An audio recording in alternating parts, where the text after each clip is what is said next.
Assalamualaikum warahmatullahi wabarakatuh. Salam sejahtera untuk kita semua. Kembali saya Catur Sasongko hadir kali ini akan membahas tentang soal dan pembahasan terkait akuntansi untuk obligasi. Ini adalah materi dari buku pengantar akuntansi 2 yang diterbitkan oleh Perbit Saleba 4. Di antaranya adalah 3 ini, akuntansi suatu pengantar, kemudian pengantar akuntansi 2 Warren, dan pengantar akuntansi 2 Kieso.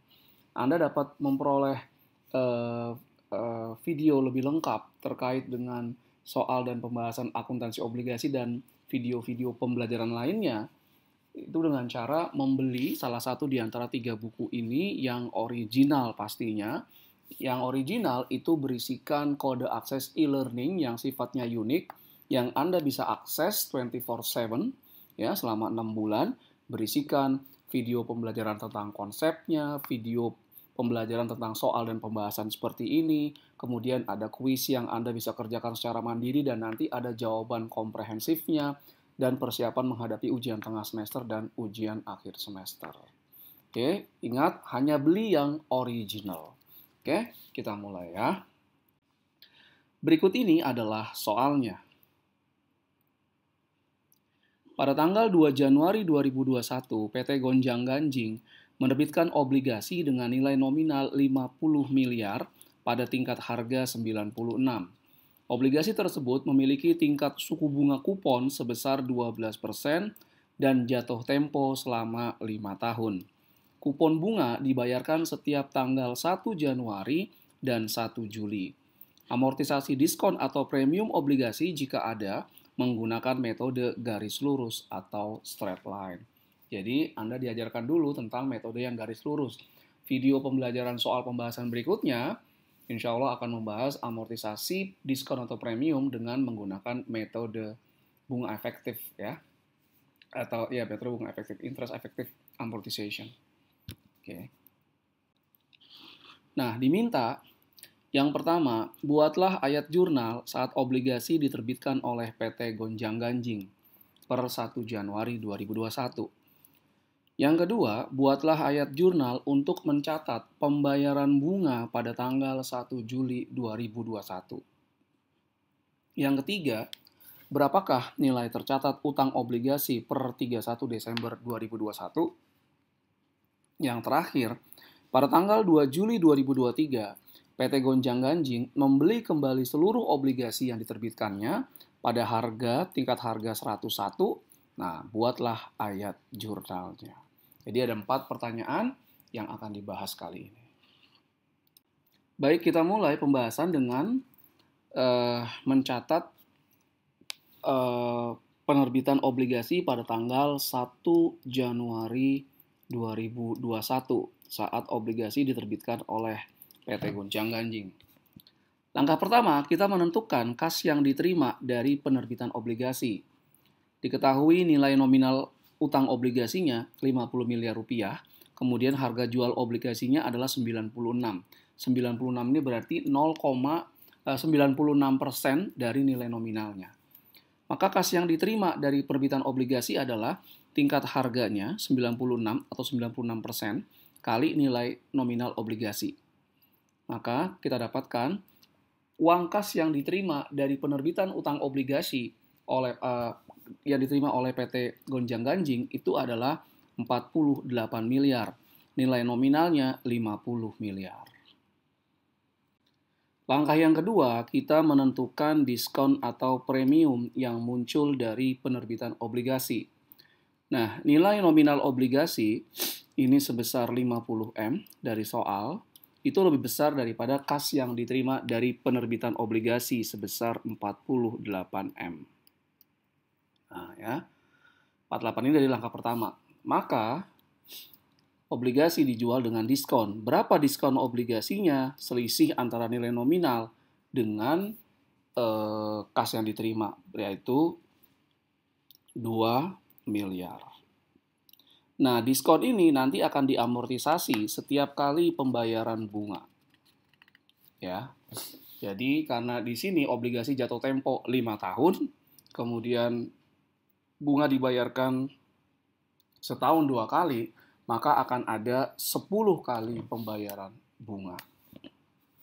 Sehingga ayat jurnal obligasinya adalah yang pertama di debit kas ini sebesar dana yang diterima 48 miliar. Kemudian diskon obligasi itu di debit dan yang dikredit adalah utang obligasi ini sebesar nilai nominal nilai nominalnya ya, nilai nominal. Nah, jadi sebetulnya jurnal utamanya kas dan utang obligasi. Ini menggunakan nilai nominal, sedangkan yang kas ini menggunakan uang kas yang diterima dari perbitan obligasi. Diskon atau premium dia hanya menyeimbangkan saja. Sebetulnya seperti itu. Oke. Lanjut. Bagaimana ayat jurnal pembayaran bunga pertama kali 1 Juli 2021. Langkah yang pertama, kita menghitung bunga yang dibayarkan ke pemegang obligasi. Bunga yang dibayarkan per 1 Juli 2021 itu adalah 12% bagi 2. Kenapa? 12% ini adalah bunga selama 1 tahun. Sedangkan obligasi ini menjanjikan pembayaran kupon bunga 2 kali dalam setahun. Maka setiap kali bayar bunga setiap 6 bulan, bunganya adalah 12% bagi 2 atau 6%.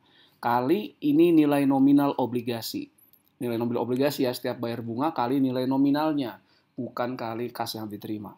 Maka 12% bagi 2 kali 50 miliar itu adalah 3 miliar rupiah. Langkah yang kedua, kita menghitung amortisasi diskon utang obligasi dengan metode garis lurus. Nah, ini caranya adalah diskon utang obligasinya dibagi jumlah frekuensi pembayaran bunga. Berapa kali bunga dibayarkan sejak obligasi diterbitkan sampai obligasi nanti jatuh tempo. Nah, jatuh tempo tadi 5 kali, kemudian 5 tahun, setiap tahun bayar bunga 2 kali, maka akan ada frekuensi 10 kali pembayaran bunga. Maka setiap kali pembayaran bunga, amortisasi diskonnya adalah 2 miliar dibagi 10 kali, berarti 200 juta. Nah, ayat jurnalnya, di debit beban bunganya 3,2. Loh, kok tadi bayar bunganya cuma 3M gitu kan ya. Kok cuma 3M? Kenapa di sini beban bunganya 3,2? Nah, amortisasi diskon obligasi itu menambah beban bunga. Nah, diskon obligasi dikredit sebesar 200 juta rupiah dan kasnya dikredit sebesar 3 miliar. Nah, ini berasal dari kas yang bunga yang dibayarkan tunai oleh perusahaan. Bunga dibayar tunai. Secara kasnya 3 miliar. Ya, tapi secara pencatatan beban bunga di laporan laba ruginya itu adalah 3,2M karena diskon obligasi itu menambah beban bunga obligasi. Pertanyaan yang ketiga adalah berapa nilai tercatat atau carrying amount dari utang obligasi per 31 Desember 2021. Nah, ini setelah 1 tahun diterbitkan ya. Nilai nominal obligasinya itu 50 miliar. Kemudian unamortized diskon ini adalah diskon obligasi yang belum diamortisasi. Nah, penerbitan obligasi itu adalah 1 Januari 2021.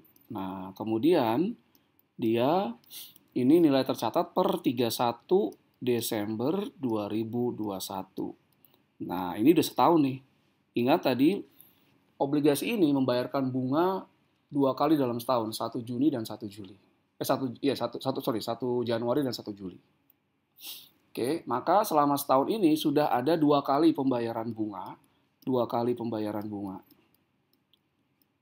Nah, berarti ada 2 kali amortisasi diskon. Nah, tadi kita tahu bahwa obligasi ini jatuh temponya 5 tahun, setiap tahun bayar bunga 2 kali, maka akan ada 10 kali amortisasi. Ini sudah 2 kali diamortisasi, maka unamortized diskonnya adalah 10 kurang 2. Ini 8 kali diskonnya per 6 bulan. Nah, dari jawaban yang sebelumnya, setiap kali pembayaran bunga, maka obligasi akan didiskon, akan diamortisasi, diskon obligasi akan diamortisasi sebanyak 200 juta. Nah, ini unamortized diskon maksudnya adalah diskon yang belum teramortisasi per 31 Desember 2021 adalah 8 kali pembayaran bunga. Maka 8 kali 200, maka unamortized diskonnya 1,6. Atau cara berpikirnya, diskon obligasinya awalnya 2M, sudah diamortisasi 2 kali 400. Berarti yang belum diamortisasi masih tersisa adalah 1,6M. Maka nilai tercatat obligasi itu adalah nilai nominal obligasi dikurangi unamortized diskon yang masih ada. Kita dapat 48 miliar 400 juta rupiah. Oke. Nah, dengan demikian berakhir sudah pembahasan saya terkait dengan soal dan pembahasan akuntansi untuk obligasi yang merupakan materi dari mata ajar pengantar akuntansi 2. Terima kasih atas segala perhatiannya. Mohon maaf jika ada kekurangan. Assalamualaikum warahmatullahi wabarakatuh.